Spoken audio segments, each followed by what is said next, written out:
Tadvarampariyaya vidmahe Jnanalingeshwaraya dhimahi Tanno Guruh Prachodayate Om. Om Yoga Maharishi Dr. Swami Gitananda Giri Guru Maharaj Ki Jai.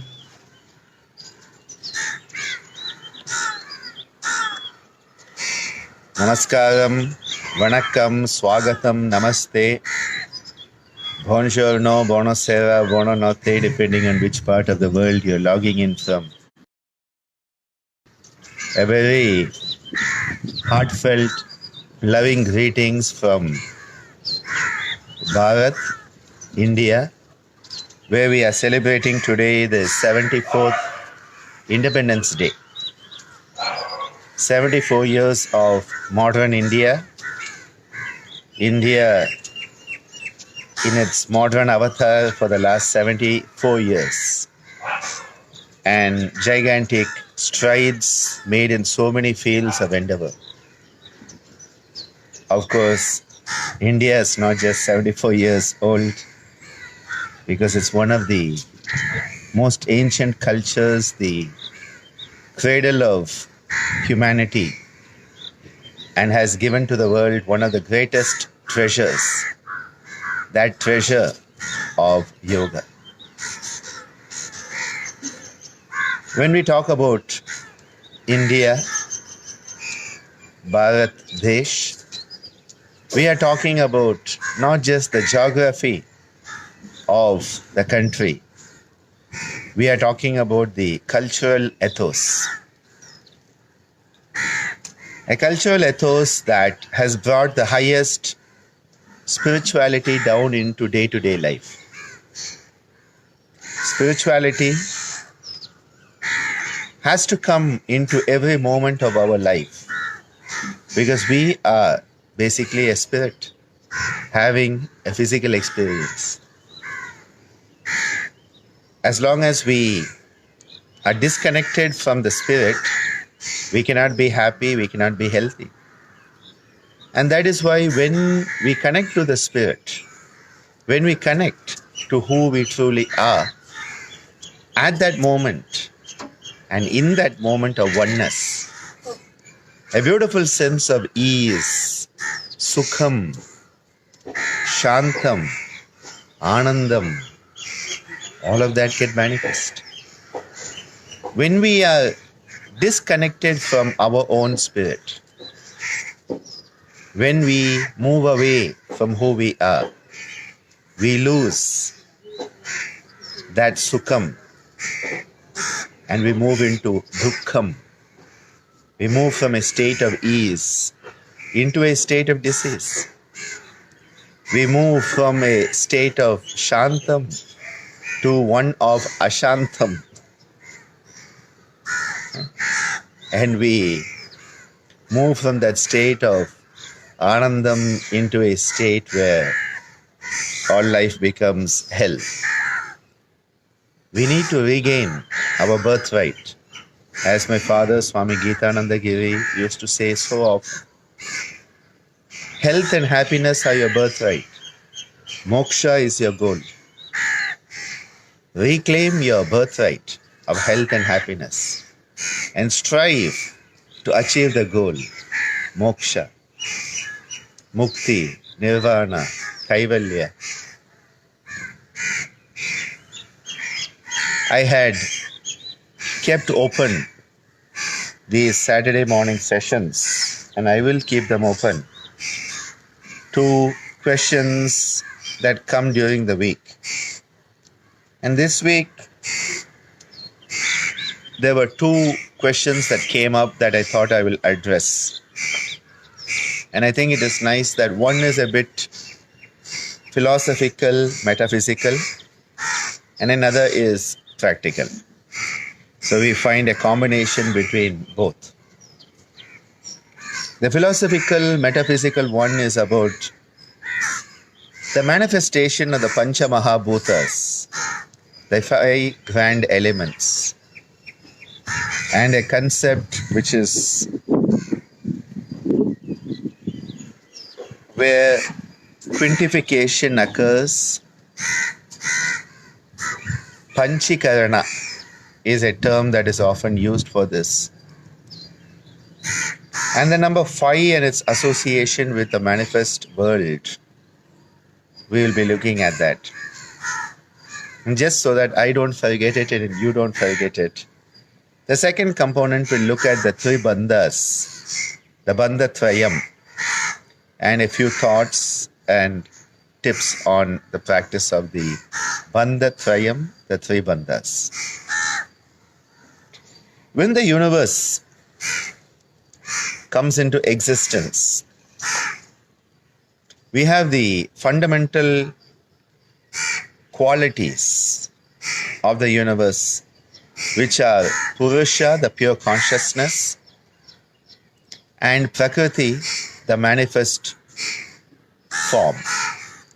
So you have pure consciousness and manifest form. Now the Prakriti, as it comes down and manifests in its abundant splendor, comes through what is called the higher aspects of the mind, the Mahat. We have the Antakaranas, the inner processes that all are part of this process, which give us the clue that the universe we live in is a creation of our own consciousness. And this is why yoga keeps reminding us that we have a choice to make our world, our universe, either a heaven or a hell. Nobody else has that choice. We have that choice. Now, as this comes down, it is often said that the manifestation that occurs, often also called evolution, but manifestation. Evolution primarily refers to a change from the previous. And that is why in genetics, mutation of genes is one of the forms of evolution. The 3 gunas, Tamasika, Rajasika and Sattvika. Tamo guna, Rajo guna, Sattva guna. These 3 gunas are the attributes of the manifest world. And they are also the manifest of who we are, because what is in the Andam, the Anda, Charachara, is in the Pinda, which is us. In this, we start to have the concepts of the Jnana Indriyas and Karma Indriyas. The Jnana Indriyas are the senses that give us information about the world in which we live. They are our closed circuit cameras that are constantly giving us feedback about what is happening around us.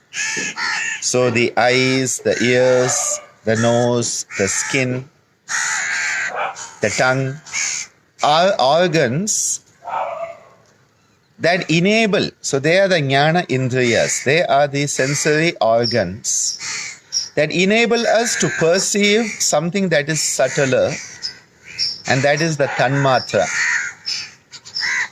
Tanmatras are the subtle senses, the subtle elements. And this is where the link between the senses and the Mahabhutas, the 5 grand elements, starts to come together.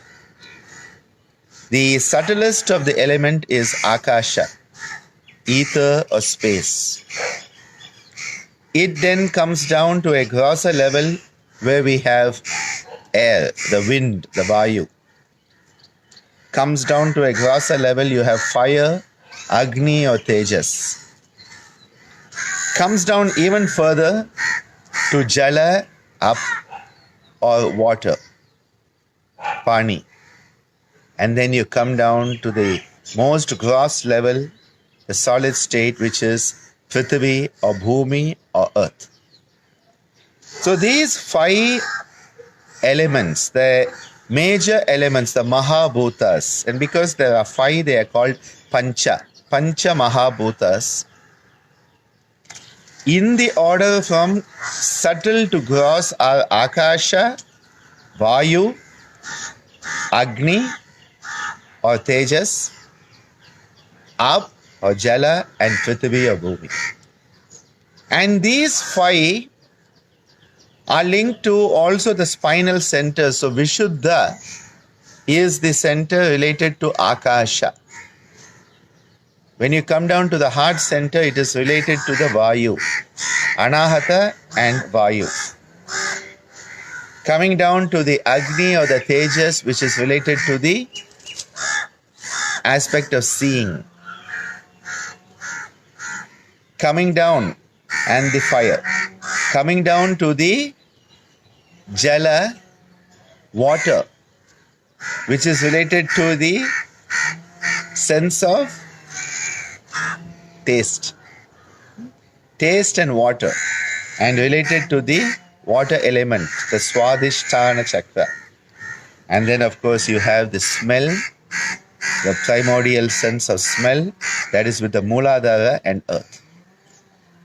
These can also be understood as not just the element that we see outside. We say fire, we say earth, water, air, but also as states which are more like physical states. So you have solid state, which is earth, liquid state, which is water, the thermal state, which is fire, the gaseous state, which is air, and the ethereal state, which is Akash. And from gross to subtle, the journey. So manifestation is happening from causal. So the causal level, which would be the Atman, the Jiva, coming down through the Manas, which is the 6th, coming down through the 5th, 4th, 3rd, 2nd, 1, and you crash land on planet Earth, terra firma. And this is the plane where we are to then work out our karma. Hence, Earth is called Karma Bhumi. Even the gods have to incarnate on Earth to work out their karma. Cannot be worked out any place but on Karma Bhumi. In this process, it is often described that the elements, we think of them as being separate, but the concept of the Panchikarana, which is primarily a Vedantic concept, is that these elements are actually components of each other. And which is the subtlest one? The subtlest one is Akash. So Akash, you split it into 2, 1 by 2, 1 by 2. 2 halves of Akash. Now what is this 2 halves of Akash? It sounds like what happens with the sperm and the egg. You have mitosis and meiosis. Meiosis and mitosis. This meiosis, we say meiosis to give a difference with it, is happening in the germ cells. And what happens is that from the male sperm, out of the 46 chromosomes, 23 are brought into the creation of the new cell that is going to become whoever we are going to become. Similarly, from the maternal principle, it is not all 46 chromosomes, it's 23 chromosomes. N by 2. N represents the number. So 46 becomes 23, 46 become 23, and they come together to create 46. Simple biology. This is why kids, when they learn biology, are being just taught cell division, cell replication. It's not just cell division, cell replication. This is happening in the whole universe. So each of the elements, for example, Akash splits into 2 halves, 1 by 2, 1 by 2. So imagine Akash is 46 chromosomes of Akash. It becomes 23, 23. 22 autosomes and 1 sex chromosomes. Okay? So you have 46, 46. Similarly, Akash splits into half. So you have Akash is now the subtle Akash becomes the gross Akash. In the Indian system of creation, it's always causal, Karana, to Sukshma, subtle, and then the gross, Sthula. Karana has to come through Sukshma, has to come into Sthula. This is the pattern. When you want to retrace your way, you have to go from Sthula to Sukshma to Karana. That is the involution, Parinama. And that is why it is called in Patanjali's terms, Prati Prasava. Prasava is to be born. Prati Prasava is to go back. So the process of Prasava or to be born is causal, subtle, gross. Prati Prasava, when you retrace your way back to the source, it is gross to subtle to causal.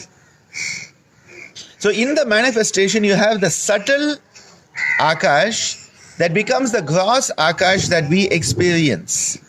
So it has half of the subtle Akash. Now what is the other half made up of? You remember there are 4 other elements? 4 other elements are there. Vayu is there, Agni is there, Jala is there, and Prithvi. Each of them is also splitting into half. Remember, creative process has to be meiosis. It has to be this reduction has to happen. It cannot just be the same. You cannot just have all 46 from the male and all 46 from the female. You will end up with a major issue in chromosomal disasters. Chromosomal disasters. That is why the nature understands it. So it said, in order to come together, there has to be a reduction division. That is where meiosis comes in. So what is happening? Each of the other 4 bhutas also splits into half. So the subtle aspect splits into half when it has to become gross. As long as it is subtle, it is being itself. You have 46 chromosomes. You don't have to have 23 all the time. But when you want to create something and you are involved in the creation of something, your chromosomes have to split into half in order for that to happen. Till then it's all 46. So Akash is always going to be what it is. Bhumi is always going to be what it is. Jala or Apas is going to be what it is. But when it has to manifest, at that point, it has to split into half. So you have 1/2 of each of the other 4. So 1/2 of the other 4. Okay? So what actually happens is, the other half that comes together, Akash has 50%. So now you're going to have, of the other, you're going to have 12.5, 12.5, 12.5, 12.5 are going to come to join with this. So when we talk about manifest Akash has 50% of Akash, but then it has 12.5 of earth, 12.5 of water, 12.5 of gas, and 12.5 earth, water, fire, and air. Those have 12.5, 12.5, 12.5, 12.5, make up 50, and Akash has 50, and that is the manifest Akash. Similarly, what is the manifest of each one? If you talk about earth, earth has 50% of subtle earth, and then it has the other 50 is split amongst the other 4. It's a very beautiful concept of what is happening is that you keep on splitting it and you start to see how it all comes together. Earth is not just earth. Earth is having within it all the others.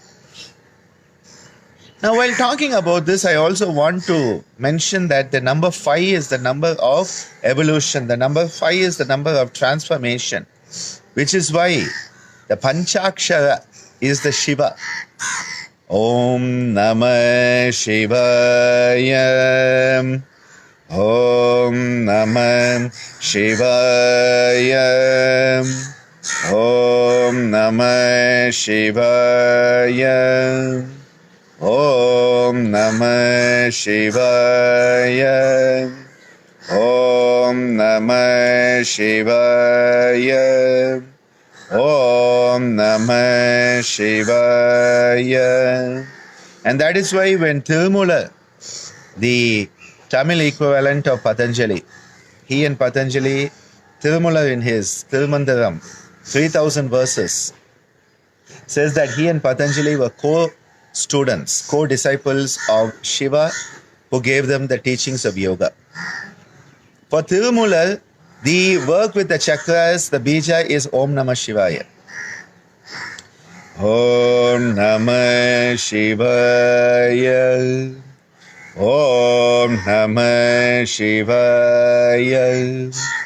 Om Namah Shivaya. Om Namah Shivaya. And that is why when we want to talk about this, we have to say that the energy of Shiva, it is said he does 5 jobs. The creation, the maintenance, the sustenance, the hiding of it, the dissolution and the grace. The hiding is the part so that we have to search for ourselves.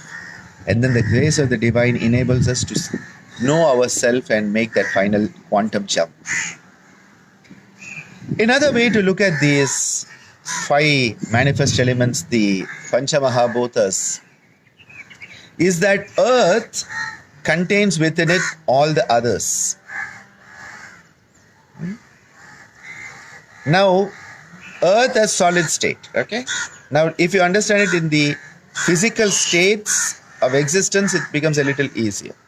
The solid state has within it the liquid, the thermal, the gaseous, and the ethereal. Okay? Now come up one level. Swadhisthana. What do you have here? Water. What is absent in water? The solid state. So water is having liquid, thermal, gaseous, and ethereal. Come up to the next level. Fire. What does fire not have? Solid state is not there, liquid state is not there. So thermal, gaseous, and ethereal. Come up here. Now what do you have? You have gaseous and ethereal. Solid, liquid, and thermal do not exist up here. And then you come up to the next one, ethereal. What is there? Ether. And what is not there? Earth, water, fire, and air. This is another way to understand this. When you go, that in the lowest one, you have all of them manifesting in abundance. And as you become subtler and subtler, the experience is a subtler experience, and the subtle aspects of the Panchamahabhuta become more apparent. Of course, then you make that quantum jump from ether to mind. This is the jump from ether to mind, from Vishuddha to Ajna. This quantum jump of ether to mind is where suddenly we become human. Up to here, subhuman, suddenly human occurs. And at this point, what is there in mind? All the other 5 don't exist. Mind is so subtle that solid state, liquid state, thermal state, gaseous, and ether, they have been transcended. So each of these is a transcendence. When you are in Mooladhara, you are caught with all the Mahabhutas. As you transcend and come to Swadhisthana, you have transcended the physical state. As you come to Manipura, you have transcended the physical and we have talked about the solid and the liquid. Then solid, liquid, and thermal are transcended. Solid, liquid, thermal, gaseous are transcended. Solid, liquid, thermal, gaseous, and ethereal are transcended. And then finally, what has to happen? One has to go beyond that. And that's where you transcend the mind. And when you transcend the mind, you come into the self. And that is where the self-realization. That is why it happens in the Sahasrara. The Sahasrara is where you realize your infinite potential. We say 1,000 petal lotus. Thousands of petals. That is what your nervous system is. It is the physical representation of the infinite universal potential that is there. And that is where the union occurs between the Kundalini and her consort Shiva. That is the teaching of Kundalini Yoga. Where the Kanda is where the Kundalini is in its dormant form. A 3.5 coiled serpent with its mouth holding the tail in Muladhara. And from there what happens? The rising of the energy. What does this energy mean? A rising of consciousness. As you transcend the lower to the next higher, to the next higher, to the next higher, to the next higher, to the next higher, you come up. This is what? So beautifully the Tamil Mudati ICYER tells us. இடை பிங்களையின் எழுத்தறி with கடையிற் சுழுமுனை கபாலமும் காட்டி மூன்று மண்டலத்தின் முற்றிய தூணின் நான்றழு பாம்பின் நாவிலுணர்த்தி இடை பிங்களை, ida and pingala. Idai pingalayin, and because they are represented as snakes, we use the Punnagadali. Idai pingalayin எழுத்தறி with கடையிற் சுழுமுனை. Sulumunai is the Sushumna. இடை பிங்களையின் எழுத்தறி வித்து கடையிற் சுழுமுனை கபாலமும் காட்டி மூன்று மண்டலத்தின் முட்டிய தூணின் நான்றழு பாம்பின் நாவிலுணர்த்தி.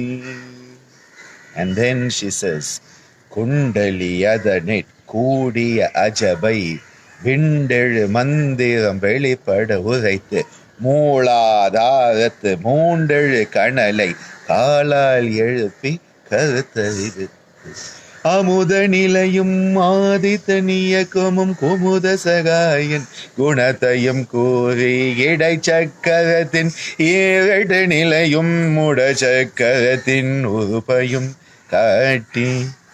Beautiful tantric teachings of the Kundalini arousal in ICYER's Vinayagar Agaval. It is said to be a song to Lord Ganesha. But it has all these beautiful teachings that the Kundali, how do you bring the Kundali up? How do you arise this potential energy? Ajapa. Kundali adanit kudiya ajabai. Ajapa. Asabai is how in Tamil we write it. Because we don't have a ja there. Kundali adanit கூடிய அஜபை விண்டெழு மந்திரம் வெளிப்பட உரைத்து மூலாதாரத்து. At the Mooladhara is where that potential energy is rising. From the gross to the subtle, that is the process of retracing our journey. Remember with the elements,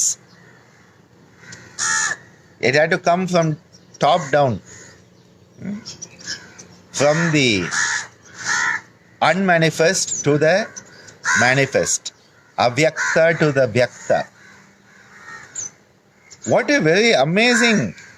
an amazing understanding of these concepts. Where we start to realize what is happening outside.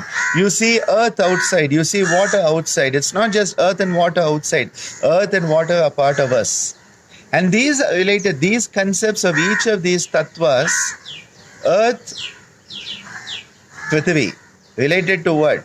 Smell. And nose, Ghana. What does the nose do? It smells. Gandha. As we say, Sugundhim Pushtivardhanam Urvarukamiva. In Trayambakam Mahamrityunjaya mantra. Gandha. Gandha Vasane, as they say in dance. That nose, Ghana, that smells. What is smelling? The smell is the Tanmatra. What is smelling it? The Jnana Indriya, the nose. What is it related to? The Pancha Mahabhuta Prithvi. And what does Prithvi also relate to? The Karma Indriya, the sense of action, which is Pada, the capacity to move. Your capacity for your legs to move, you cannot move in thin air, okay? You cannot walk in thin air. At least I cannot. Maybe you can. You cannot walk on water. I also cannot. You cannot, well, try walking on fire. People do fire walking. You need terra firma to walk. Earth is the support system. The solid state is the support system on which you can move by your feet. Pada. So the karma indriya of pada. What is pada? Not just the feet. The sense of locomotion. That is why it is a karma indriya. If you were to say that it is feet, you have actually taken it to the very gross level of translation. What do you experience? What is the sense you have through the feet? You have the sense of locomotion. So pada refers to locomotion. And that is related to the Mooladhara Chakra. It is related to the earth element, that is Prithvi or Bhumi. It is related to the solid state, and it is related to the nose that can smell, the beautiful smell of the earth. One of the most beautiful smells that cities don't have. You only have stink in cities. You have to go out into the countryside to smell the earth again. Man Vasanai, we talk about.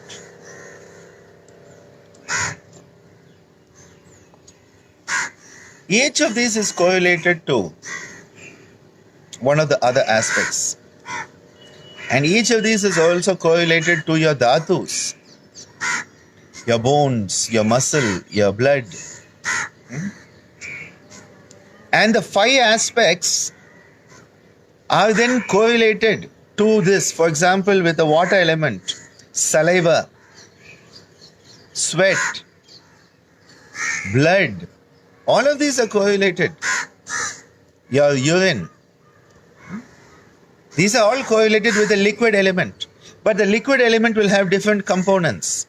Because remember the Panchikarana concept, that what does the liquid element has 50% subtle liquid. But then it also has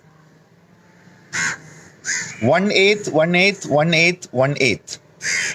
1 by 8, that is 12.5%. If you look at 100. 1 by 8, 1 by 8, 1 by 8, 1 by 8. So 4 by 8 becomes 1 by 2. So 1 by 2 is made up of the other 4 and the subtle, and they come together to create the gross. What a beautiful experience that is there. Now, when we talk about this Kundalini arousal, and everybody wants that, well, if you're not ready for it, it blows your nervous system and you go mad. So, first things first, make sure that you are safe. And so nature has said that in this process, we need to keep those who are incompetent, those who are not ready, those who are unworthy. In the modern world, we think everybody should be given everything.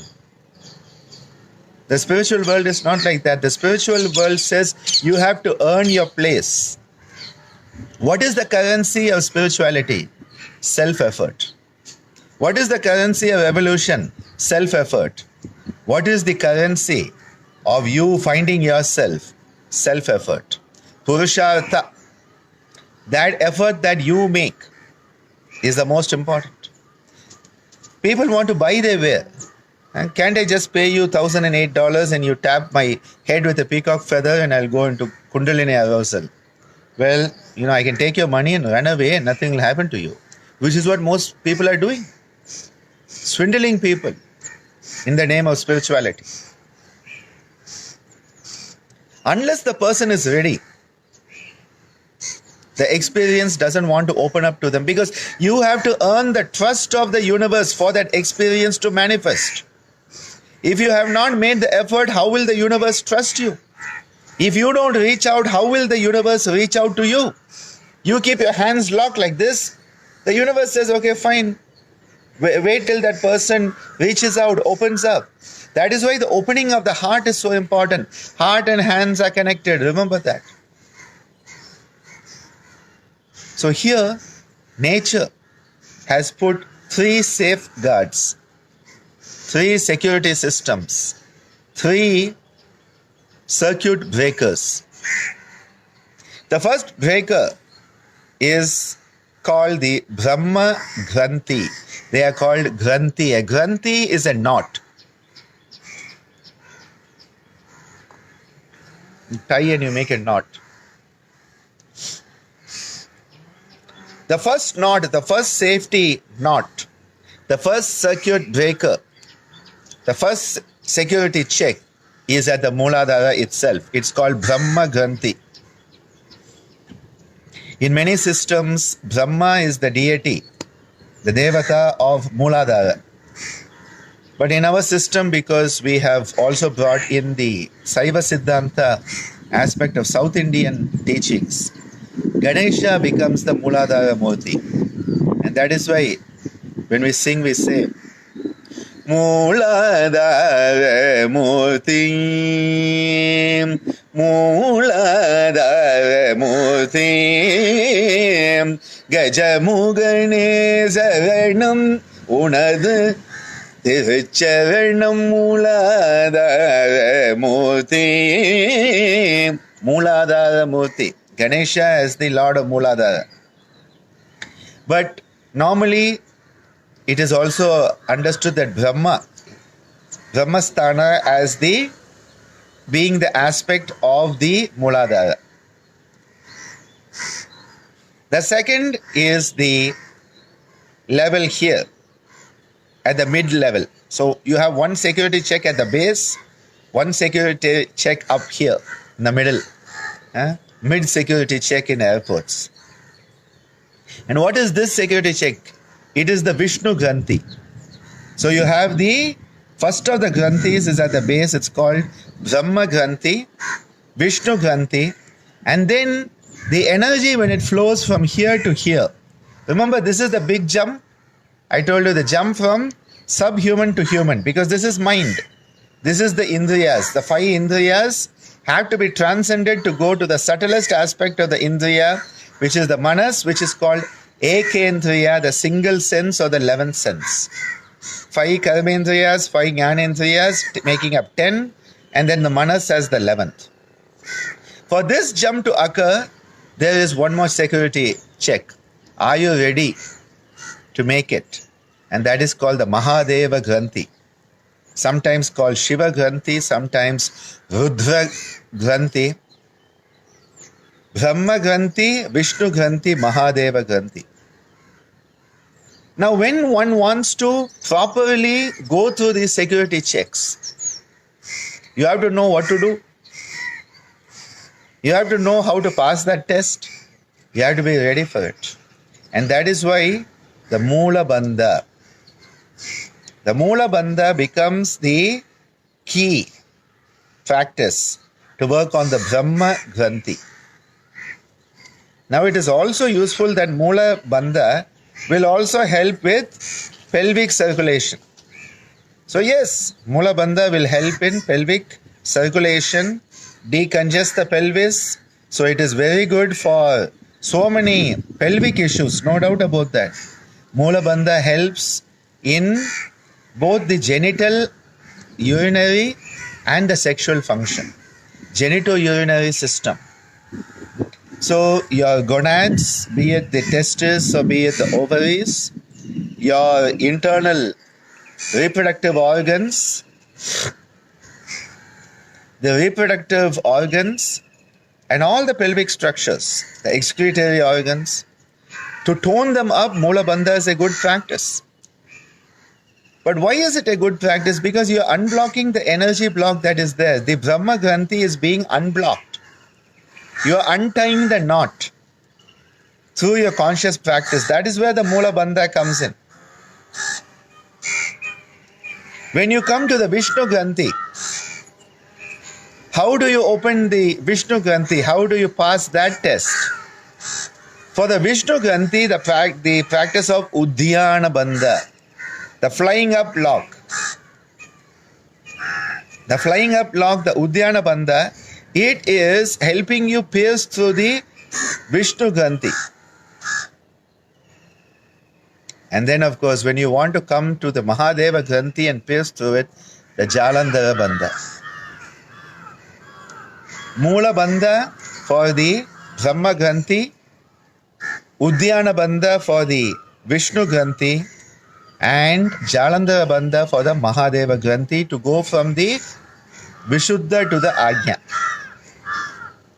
The Lalita Sahasranama, another beautiful chant, talks about this. Brahmaganti in Mooladhara, Vishnuganti in Manipura, and they talk about the Mahadeva Granthi or Rudra Shiva Granthi at the Ajna. Now, it is the jump from here to here. It's not just here. It's the jump from here. That is why when you do the Jalandhara Bandha, you are creating a jump, a conscious jump from the subtlest of the elements to the non-element. You transcend the 5 elements to go into the non-element, which is the mind, the super sense. Transcend the senses to go into the super sense. Transcend the elements to go into the super element, which is the mind. That is where this practice comes in. And how do we apply it? We apply it as part of pranayama sadhana. Pranayama sadhana is not a breathing exercise, and if you say that, gangster yogi will come and punch you in your face. Pranayama sadhana is the sadhana where you are working with the prana shakti,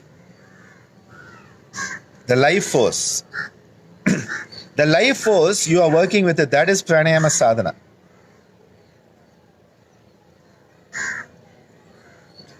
When we are working on this, what we are doing is that we are combining it with the pranayama.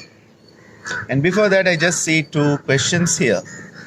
And Vishnuganti at Anahata, I can understand why they would say that, because the heart often has a lot of blocks.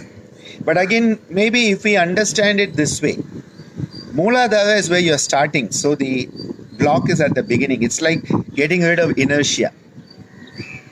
Then from Manipura to Anahata is where the next jump is happening, which is where that is happening, so that your heart can open. But heart will not open if this block is here. So in order for the heart to open, this has to be unblocked. And for the mind to open, this has to be unblocked. If we understand the bandha as an unlocking practice, that is why the bandha is called a lock for energy. If you have never thought about that, now you will think about it.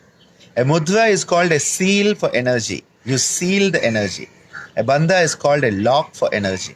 So through the bandha, it's not locking, you are unlocking actually. You cannot put everything out on the net, so you have to do it in person. And that is where this comes. Now when we are working with Moola Bandha, often we also think about Ashwini Mudra. Ashwini Mudra is the alternate contraction and relaxation. In Moola Bandha, it is only the contraction. Now, the Moola Bandha can be applied at all stages of pranayama. While you are breathing in the Puraka, while you are holding in the Antara Kumbhaka, you are breathing out the Rechaka and holding out the Bahya Kumbhaka or Shunyaka. All the 4 phases of pranayama sadhana, you can use the Moola Bandha. Another very beautiful way to practice the Moola Bandha is to, actually all the bandhas is to go into Viparita Karani, where automatically all the bandhas will happen. So the Moola Bandha is throughout the practice. And how do you do Moola Bandha? A very simple thing is that you imagine that you are holding in when you have a full bowl. Instead of running to the bathroom, what you do is that you try to hold it in. Where does your mind go? Well, that's a good idea to start with. Taking your mind there. It is a very beautiful concept. And yes, Tejasvi, Mooladhara Nilaya, Brahmaganti Vibhedini, Manipura, Vishnuganti Vibhedini, Ajna Chakra, Rudraganti. Yes, this is what the Sri Lalita Sahasranama tells us. Now, holding in when you need to defecate. but you cannot defecate because you are in a meeting. This is one of the tricks you can use with your mind to remember how to do it. And you are contracting the pelvic musculature. The pelvic musculature is being contracted, but more than that, there is what is called a perineal body. It lies in between the opening of the vagina and the opening of the anus. It's a little easier in the female to understand it because in the male we don't have an opening down there, so it's a bit more difficult. The base of the scrotum in the male, because the scrotum basically is the coming together part. When it didn't come together, it became the vagina. That is actually how the evolution embryologically occurs inside the womb. So the anal opening, the inner aspect of the base of the anal opening and the base of the vaginal opening. Now in between that, in the middle, you have what is called the perineal body. This perineal body is like a small node which holds together all the pelvic musculature that comes together. And this is the area that you want to really work on. This is the area your mind needs to focus. And this is an area often damaged when birth occurs and perineal tears occur. So Mula Bandha is the conscious holding of a focused lock down at the anal sphincter area. It's not the anal sphincter, it is actually the area between the anal sphincter and the vaginal opening, which is where the actual energy is being focused, the perineal body. If you look at the pelvis, it goes down like this and it all sort of comes together into that point. And you know what this is? It's a triangle. That is why when we look at the Sri Chakra Yantra, the triangle, the central triangle is so important there. With a dot in the center, what is that dot? Well, think of it as the perineal body. That's another anatomical correlation you can make. Now coming to the Jalandhara and the Uddiyana Bandhas. Jalandhara Bandha is applied after you breathe in. So you take in a breath, the Puraka, and then you apply the Jalandhara Bandha by performing the Mayura or Mayuri Mudra, chin forward and then bringing it down and locking. Okay? So what you are doing is you are breathing in. Now one thing which we add in the Gitananda tradition is the Aprakasha Mudra, about which I have talked a lot in the past, which is the swallowing gesture. So after you breathe in, you swallow, you hear that click is the Aprakasha Bindu being activated, okay?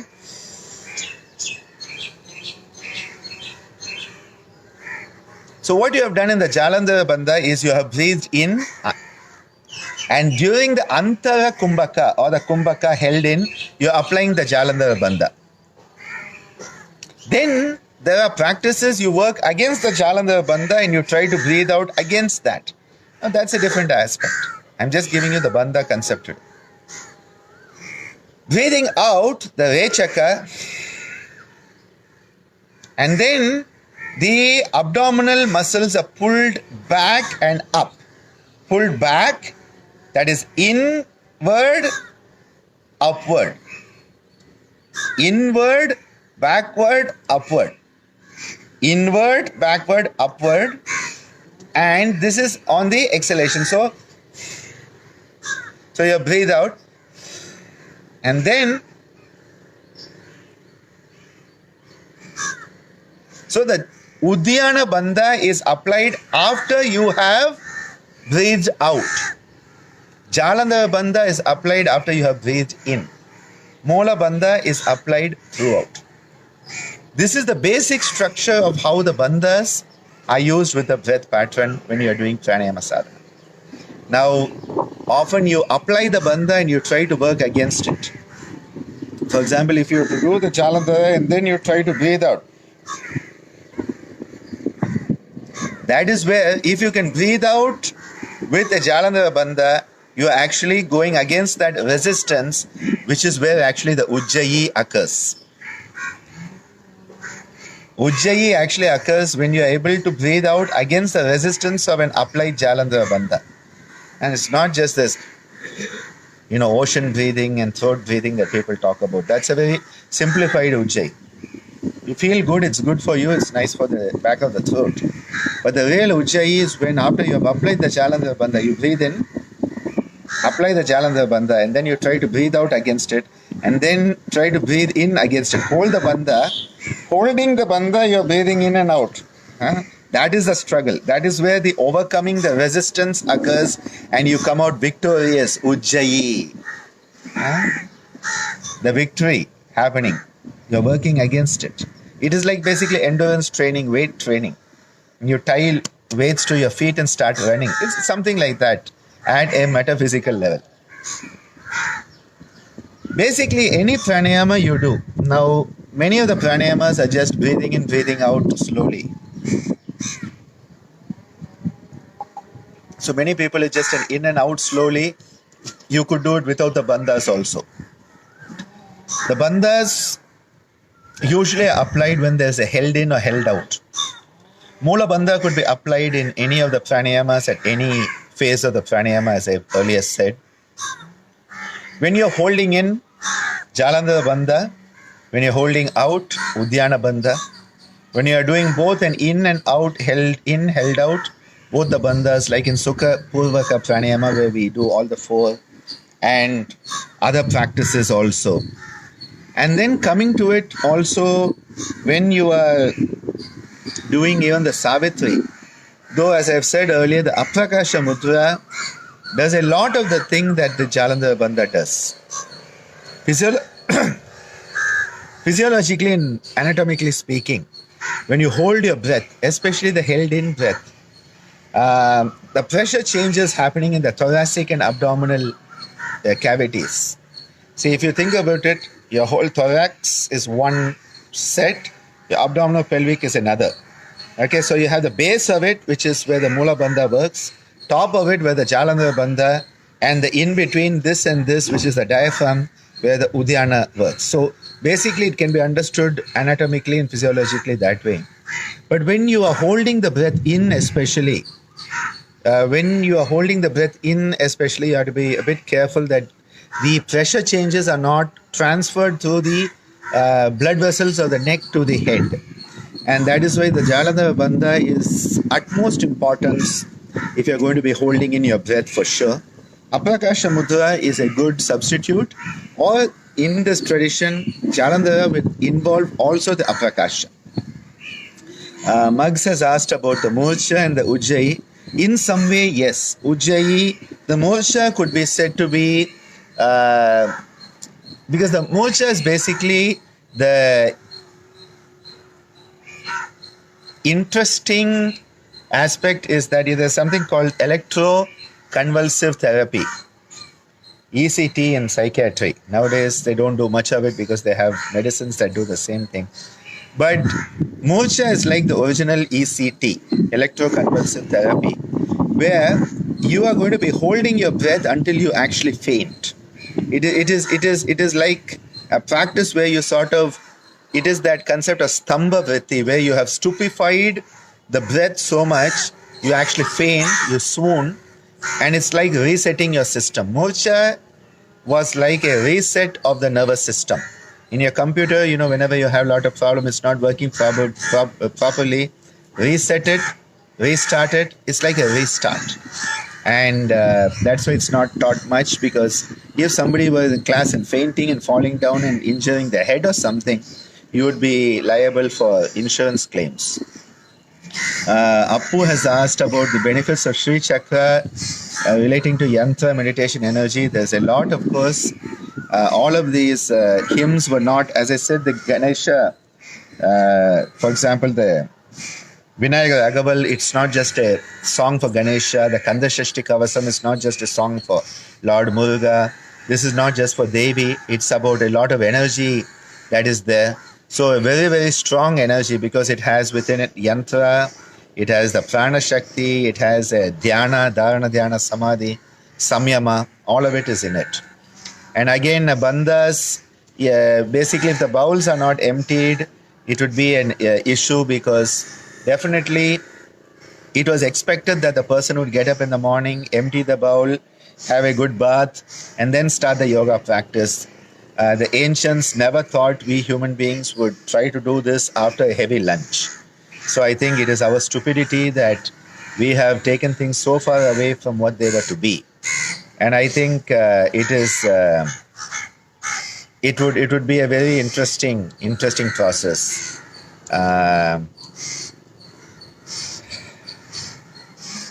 So what I would say is that the bowl should be empty for sure, especially with these practices. Otherwise, you could have a unnecessarily a messy class at the end of your session. Coming back to Gargi Murcha Pranayama. Murcha Pranayama is basically where you are going to be breathing in, and you hold your breath with a Jalandhara Bandha for as long a period as possible until you actually faint. And this is not taught most of the time because, as I said, the danger of people falling down and hurting themselves. We have had a bit of this type of thing happen often when we do the Ushtrasana, the camel posture. And in the camel posture, when you do the Nasarga Mukha Bastrika, which we do in our tradition, that breathing in the nose and out the mouth. So you're in the Ushtra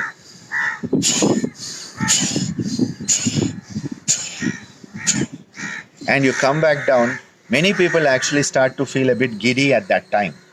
And that is sort of like an experience of a mini murcha happening. But traditionally, murcha is you hold your breath until you, and with the Jalandhara Bandha. It's a practice where sort of, you hit that moment where you sort of faint and come back. Personally, I would not teach this in a general situation because of safety reasons. So I would say, and Terry's question, what are the benefits of passing out other than reset? I think reset is the biggest benefit, because you reset your priorities, you reset your life, you reset your nervous system. I think, sometimes when we have these near-death experiences, we start to value life a bit more. So I think Murcha was meant to be like a near-death experience in a mild form. It's like a mild dose of a near-death experience where you pass out and you realize, well, you may not come back. What about Jalandhara Bandha for thyroidism?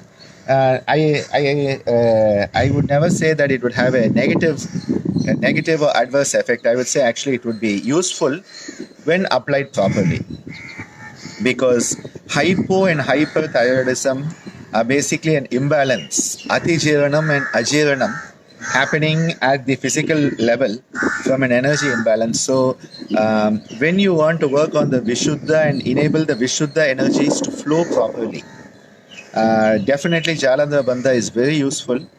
And before I end, I just wanted to point out, when you apply all the three bandhas together, it is called Mahabandha, or it is in our tradition called the Bandha Trayam.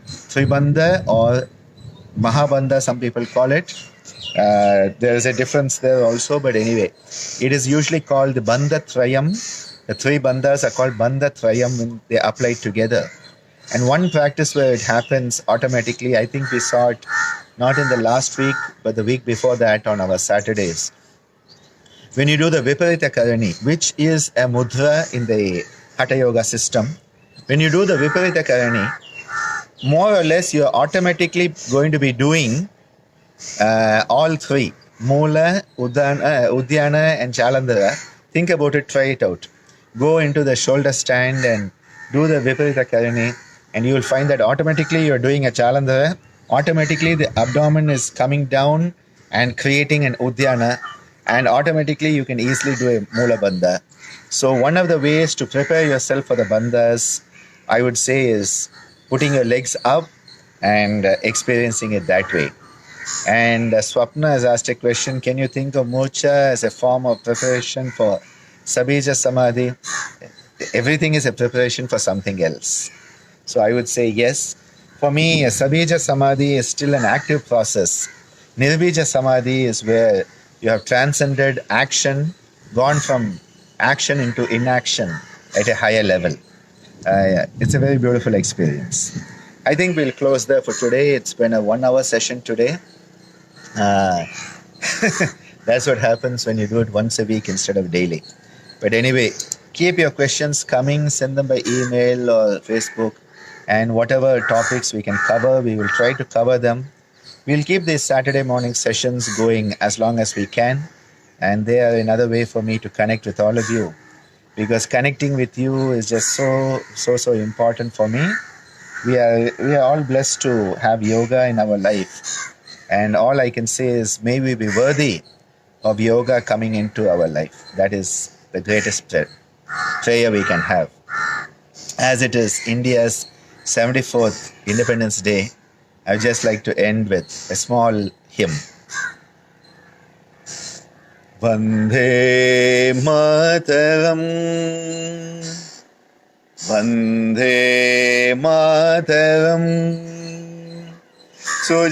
Sujalam Sufalam, Malaya Jasitalam, Sasya Shamalam Madaram, Vande Madaram, Subhajosnam Pulagidayaminim, Pullakusumita Dhumadala Sobinim, Suhasinim Sumadurabashinim, Suvadam Baradam Madaram, Vande Madaram, Vande Madaram, Vande Madaram,